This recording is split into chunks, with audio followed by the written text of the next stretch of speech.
नमस्कार, बातमी आहे अक्कलकोट तालुक्यातून। अक्कलकोट तालुक्यातील बोरोटी गावाला जोरदार पावसाचा तडाखा बसला असून अख्ख्या गावात पाणी शिरले आहे। यामुळे नागरिकांचे जनजीवन विस्कळीत झाले असून नागरिकांमध्ये भीतीचे वातावरण आहे। हे दृश्य आहे अक्कलकोट तालुक्यातील बोरोटी गावातील।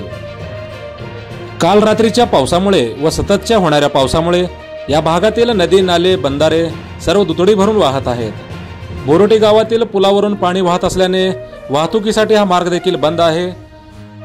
आपण पाहू शकता या व्हिडिओमध्ये हे दृश्य आहे अक्कलकोट तालुक्यातील बोरोटी गावातील। पावसाचे पाणी गावात शिरल्याने आणि काही लोकांच्या घरामध्ये पाणी शिरल्याने त्यांना दुसरीकडे स्थलांतरित करताना ग्रामस्थ दिसत आहेत। हे दृश्य आहे अक्कलकोट तालुक्यातील बोरोटी गावातील नागरिक या पावसाच्या पाण्यामुळे भयभीत झालेले असून गावातील जनजीवन पूर्णपणे विस्कळीत झाल्याचे चित्र आहे। या सततच्या पावसामुळे आणि अतिवृष्टीमुळे या भागातील शेतीचे प्रचंड नुकसान झाले असून त्यांचा तत्काळ पंचनामा करून शासन मोबदला मिळावा अशी मागणी किसान एकता संघाचे राष्ट्रीय उपाध्यक्ष चंद्रकांत रेवणसिद्ध पाटील यांनी केला आहे।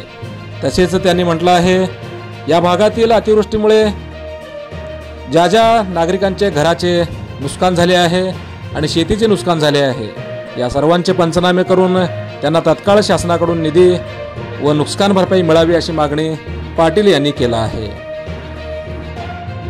सोलापूर जिल्ह्यासह विविध क्षेत्रातील मोजक्या निवडक व महत्त्वपूर्ण बातम्या पाहण्यासाठी सबस्क्राइब करा हॅलो सोलापूर न्यूज चॅनल। धन्यवाद।